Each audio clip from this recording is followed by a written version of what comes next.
to compete against corporate Dems, essentially.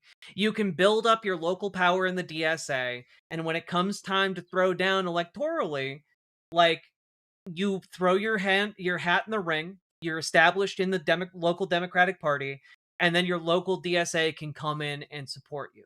Like, that's kind of my conception of it on a local level. And yeah, of course, it gets more complicated for bigger and bigger elections, but in a nutshell, I think of it as kind of like the muscle that we can call upon to even the playing field between corporatists and progressives and socialists.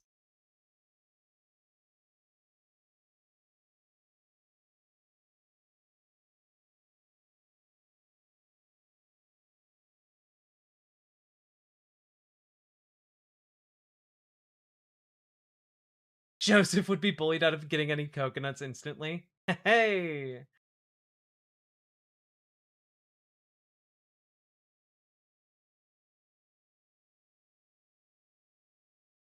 DSA aren't powerful enough against the establishment? That's true. That's why we need to organize more power.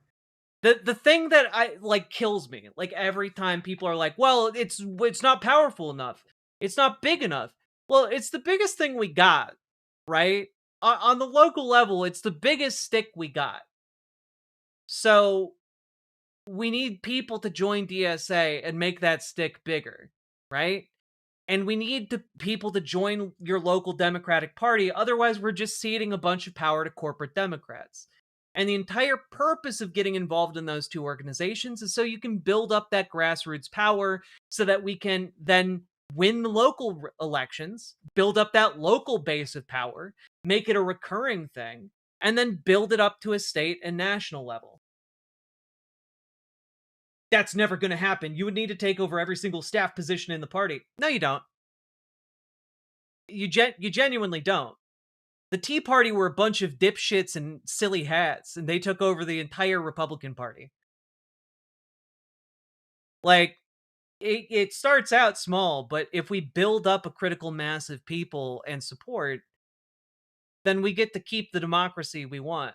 We get to actually make things better. We get to have policies like Medicare for all. And if your position is, we can't possibly make anything better, then you need to get the fuck out of here. Look what happened to David Hogg. Oh, David Hogg? David Hogg? David Hogg? Wait a minute. You mean that guy who's still organizing? Oh, that guy who's still organizing to take over the Democratic Party and take it away from corporatist Democrats? You mean that guy? Oh man, look what happened to him.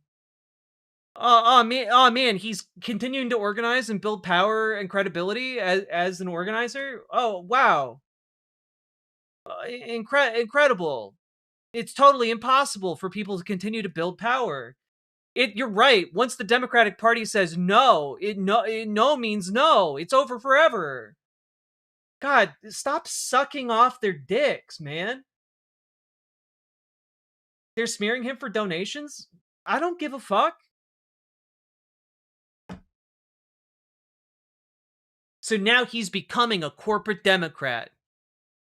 I don't think he's becoming a corporate Democrat when he's literally running on the basis of getting out corporate Democrats. I don't know. Seems like flawed reasoning to me.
They threw him out of the DNC, the same DNC which won't release the actual report on the 24 election. True.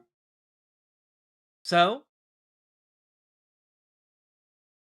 we build up enough power and we take the DNC.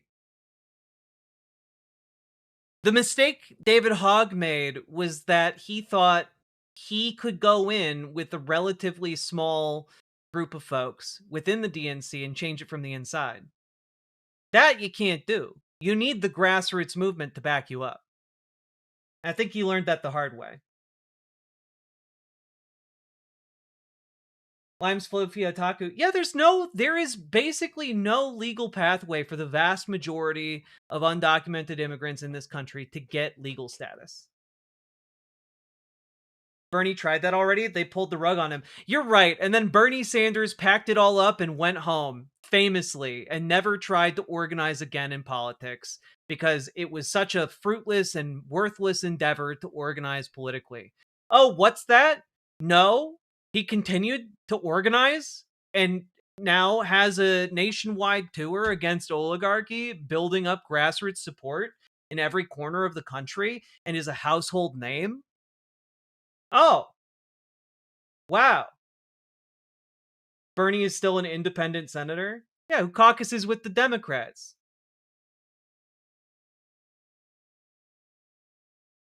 Like, oh, he's still an independent senator. Yeah, who ran as a Democrat for president of the United States.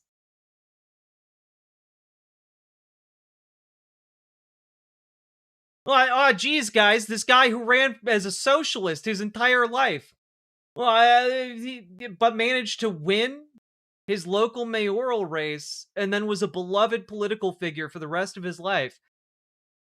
Oh man, maybe he should have just given up right at the start, huh? What a wasted life he did. This is also why we need to normalize gender-affirming surgeries for both cis and trans. What the DNC cannot do, the DDNC can.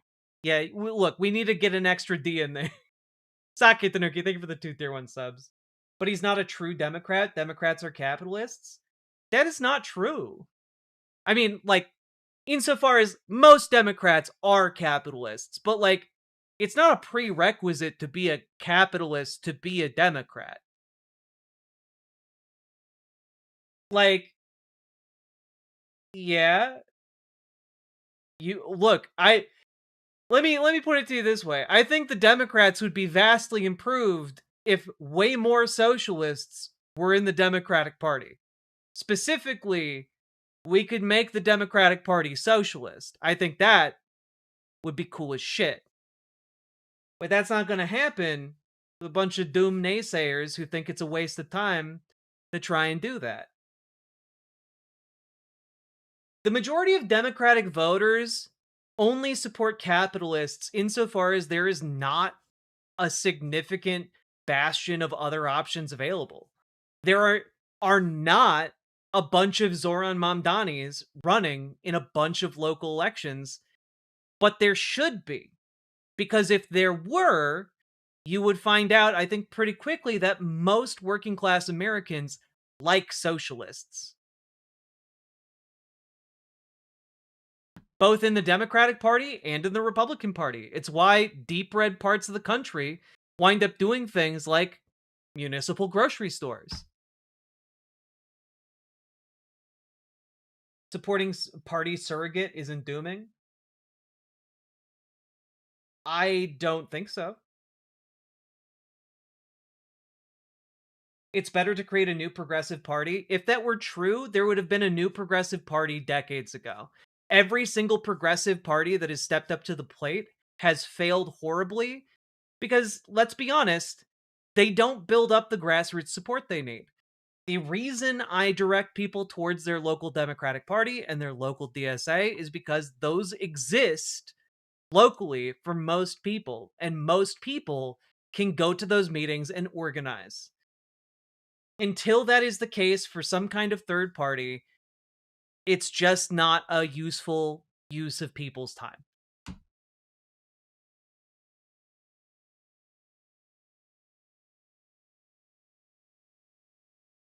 DSA should focus on becoming a third party instead.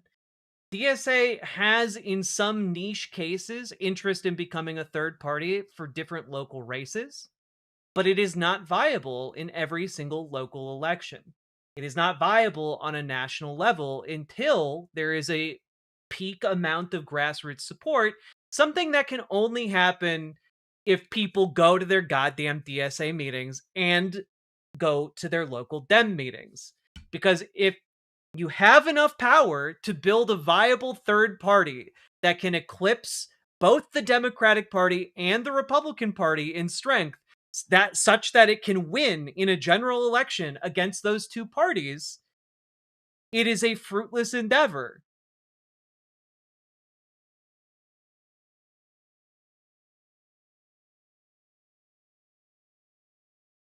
Time is a valuable resource. You're right, and it is currently being wasted. Socialism and capitalism are not compatible. Do you think the USA would be happier and healthier if it was more like France? Dreaming of the revolution is making the great enemy of the good. What? Yeah, I agree. Socialism is not compatible with capitalism. That's why I want to get workers in control of their own workplaces.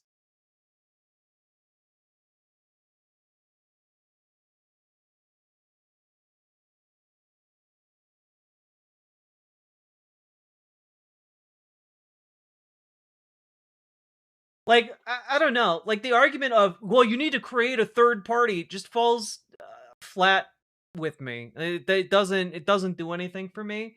Because what you need is the grassroots element first. Like, if you can't get people to show up and vote for a progressive candidate in a race, you're not going to get people to show up and vote for a no-name party that none of them recognize. Like, you gotta have the grassroots powerhouse first. And if you don't have that, then a third party is doomed from the start. Especially because the math in first past the post voting is the math in first past the post voting. Because if you're splitting the Democratic ticket between Democrats and a progressive third party, then guess what? That means you have to out-organize both the Dems and the Republicans. And some of your potential voters are going to be going with Democrats. It is better, until we change the voting style of our system, to take over the Democratic Party. And if you have the ability to build a successful third party, it is still much easier to take over the Democratic Party. Learn from the 2016 Democratic DNC primary. Did we have a groundswell and a critical mass of grassroots support in 2016? No! Nobody fucking knew who Bernie Sanders was going into 2016. Bernie Sanders didn't even expect to be doing as well as he did in 2016. Like, you gotta build the power base up in order to clinch the wins. And saying, well, in 2016 it didn't work, doesn't mean like there's an iron wall of Democrats and you'll never be able to win them. Bernie Sanders had a massive grassroots base. Yes, and that's what made him get as far as he got. But that base had to be created on the fly. Like, he did not have that built up beforehand.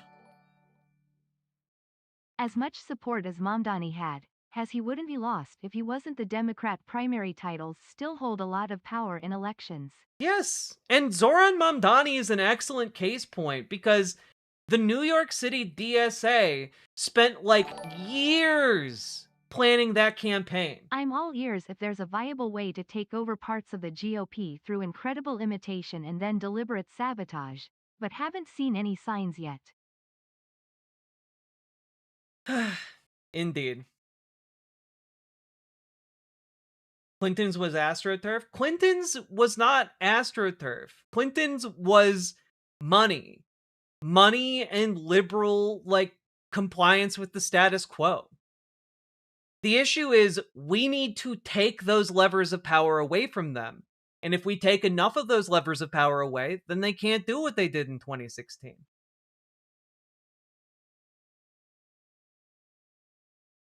God, I can't continue to have this conversation. It's wasted so much of my time. It's 5 o'clock in the morning. I have things I need to do, and I really wanted to talk about several other stories. And instead, we had this conversation, which I am so sorry to those of you watching. I feel like it wasted a lot of your time because this is a conversation we've had a lot. And I guess the end result of it is, Devin, if you believe in creating a third party, Godspeed. Good luck. I wish you well. And at the time it rises to prominence in the United States and has a viable path to victory, I'll be there cheering for you. But until such a time as you get your head out of your ass and into the streets to mobilize that party, this feedback is not useful to me. To like talk about a hypothetical third party when we have a very real organizing apparatus that we can take over right in front of us. And people in this very community work to do that every damn day. So until you turn your hypothetical party into a reality, we got to be done with this conversation. Like I'm sick of having it every single time. Like it's just a time sink and it's just an energy sink. And when I have an actionable thing in front of me that I can direct you guys to, I'm going to take that. Every single damn time over, well, what if we imagined things were different? I want actionable things. And as far as that goes, there are actionable points in every single community with the Democratic Party and the DSA. Those two things, those are actionable for you guys. You can even run for your local Dem board who decides who gets the party nomination. Winning 6 small seats to shift may be easier than winning their favor.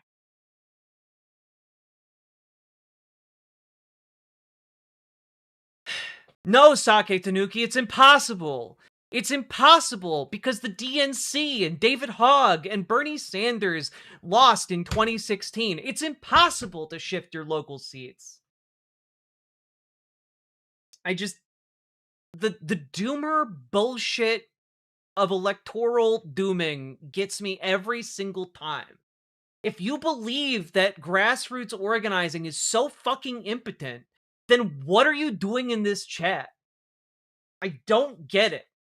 Other than, I guess, to waste our time as an op, and maybe that's the case. I don't know.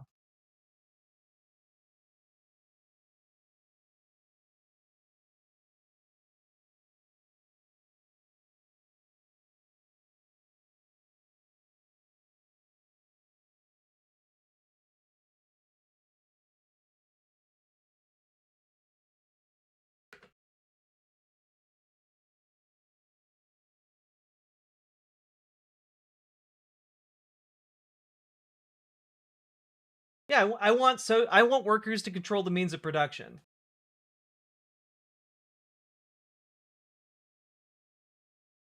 I want workers to control the means of production and to have guaranteed right to housing, food, a livable temperature, wages, etc. I don't know.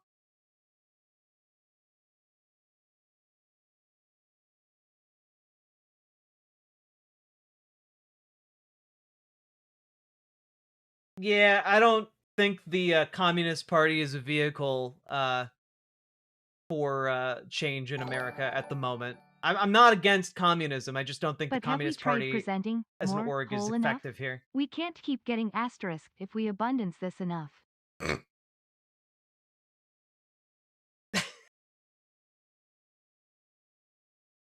You know, if we present enough whole, maybe we'll all be called good girls.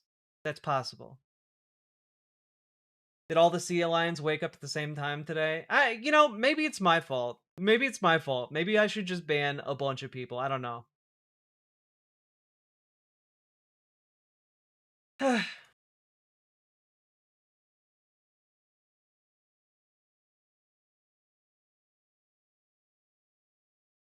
I'm here because I haven't fallen asleep yet, and most people here aren't bigots. That's true! Your plan is to turn the Democrats into a communist party? That's delusional.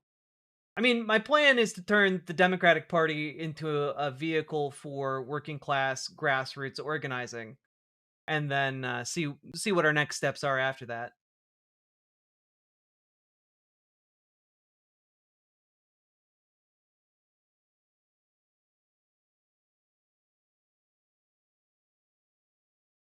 Like, if we want to organize a revolution in this country and a revolution to who owns capital, like, that's going to take a level of organizing that is going to dwarf just taking over the Democratic Party.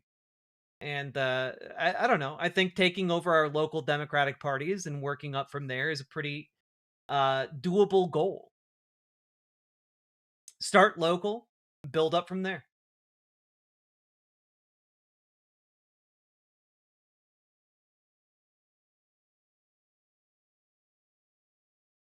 Possible. Oh, Coder Joe, that's probably it.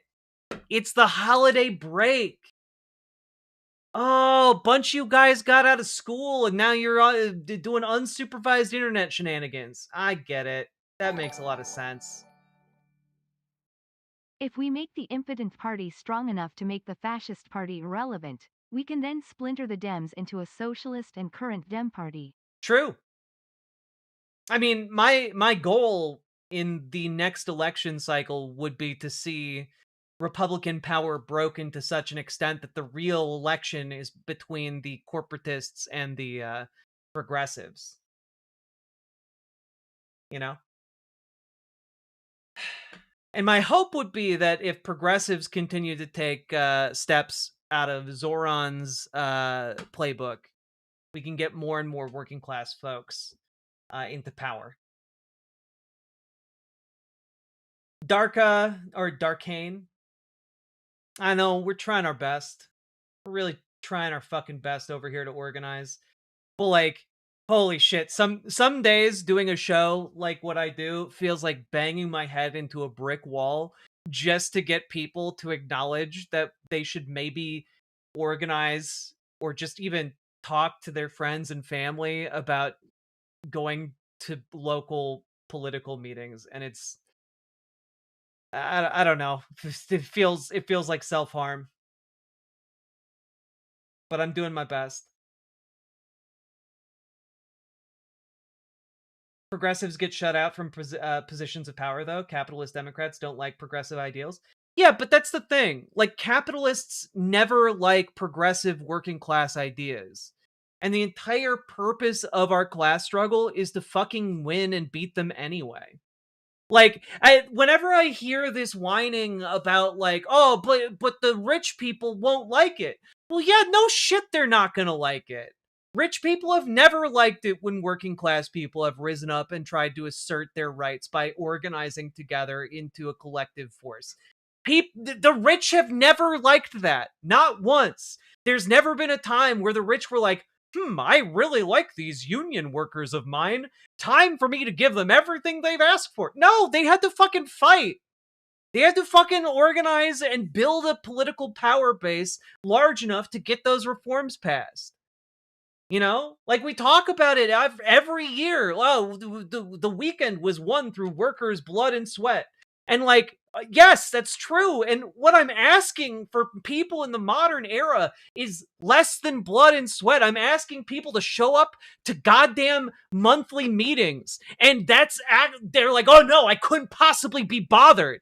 My forefathers fought and died for the right to take a couple days off every week, but I couldn't be bothered to, like, show up to a meeting because that would there's no point. The corporatists would beat us. And it's like, god damn it, do your job. Like, the one thing we're good at is organizing, and if we can't do that, then we have no business talking about class consciousness or solidarity or organizing of any kind if you're already ready to look at Hakeem fucking Jeffries and Chuck Schumer and go, oh, no way, guys, they got us checkmated before we even start. Like, god damn it. I just want some fucking backbone in our progressives and leftists. Is that too much to ask? Are we done dealing with dumbass juice? No! Apparently not.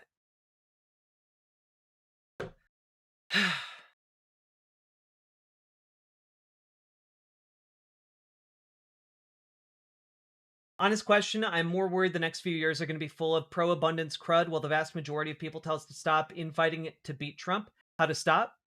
Don't cede them an inch. Immediately push back on that pro-abundance shit. Abundance is how we wound up with Trump in the first place.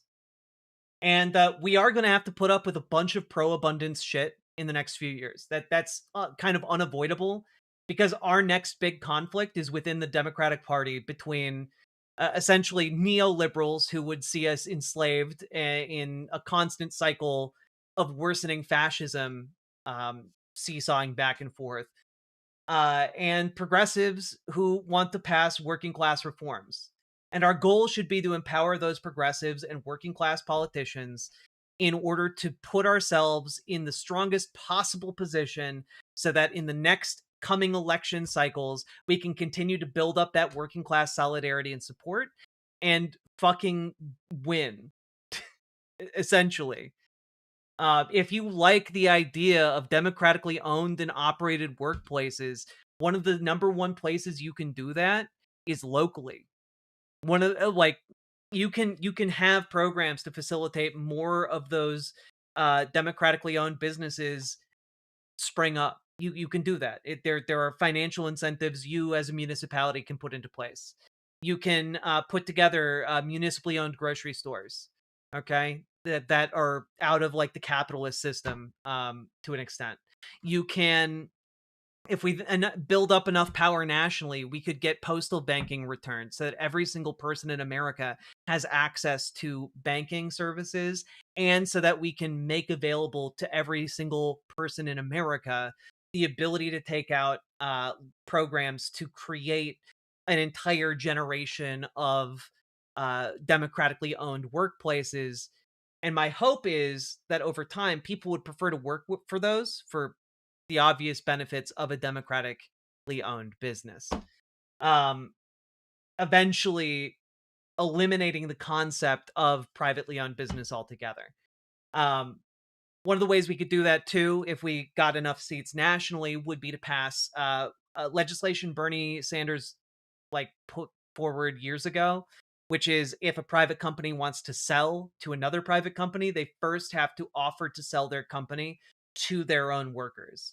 I think that is a great idea. I think that we should have that. And I think especially that if businesses need a government bailout in order to survive, the government should be able to make that company employee owned and operated. Those two things, combined with local incentives for democratically owned businesses, I think could transition our entire economy over time to a democratically owned and operated. And I think that that would be one of the really important steps towards a better, more egalitarian future for everyone. ACP and CPUSA are the best options to take power. I've seen literally no evidence or movement in that direction whatsoever.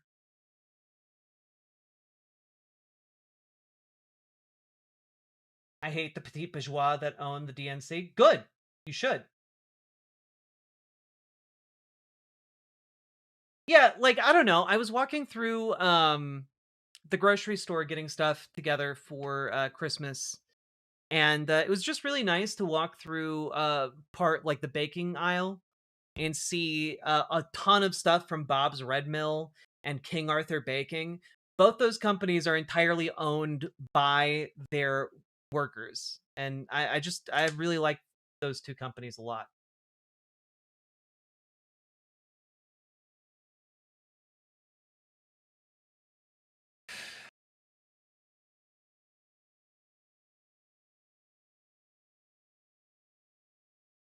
You know, Geronimus Bosch, I wish so many more Americans had that like thinking.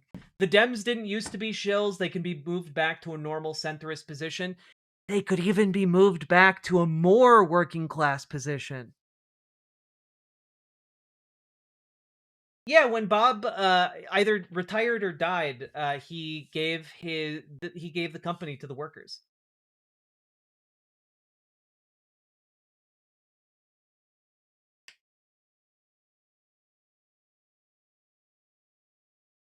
All right, folks, I am tired as hell. I'm really sorry we didn't get to the delicious infighting. Maybe we'll cover that tomorrow. I have a couple other stories I'd like to cover, but we'll get to those. Maine grain ships nationwide from Skowhegan, Maine. Cool.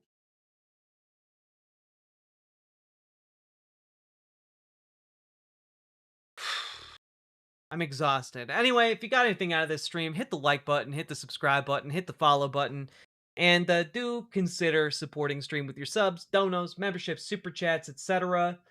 Because you guys make this show possible. Couldn't do it without you guys. See ya.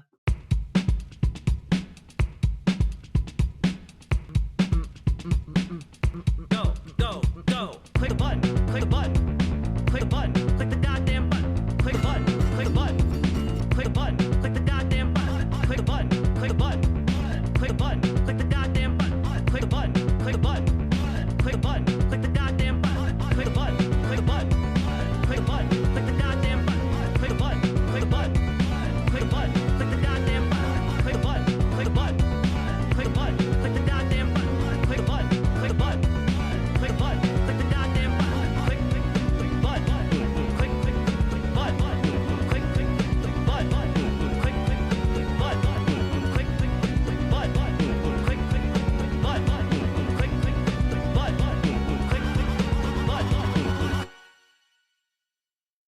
All right. Good night, everybody. When the people's will is swayed by a con man's cheap charade, despite the crass misogyny and blatant hypocrisy, when the fascist voices swell, we hear echoes of the past. They vilify the immigrants, the leftists and outcasts, when the opposition croaks and the people just don't vote for the same old tired rhetoric of neoliberal politics. We must organize the fight for our universal rights, for democracy and empathy to permeate this life. For it's not the immigrant who labors for some bread, who's making us toil till we drop dead. No, it's not minorities or peer-reviewed authorities, or queer folks and trans folks, or a multitude of deities. I say all are your comrades and none are your enemies in the momentous fight against all bourgeois priorities. Freedom is not those traditional values crafted from bigotry and classist realities. Freedom is freedom to move and disobey, to rely on one another to keep would-be kings at bay. Say none of us can stand alone against their power. We must stand together and make them cower. For the laws of this land have us used and abused, owned and subordinate to our patriarchal roots. I say it's high time we reinvent this whole operation to make mutual benefit our sole occupation. Because freedom is freedom to move and disobey, to rely on one another to keep would-be kings at bay. Say none of us can stand alone against their power. We must stand together and make them cower. Here we go. Yes, freedom is freedom to move and disobey, to rely on one another to keep would-be kings at bay. Say none of us can stand alone against their power. Rise proletariat and make them cower.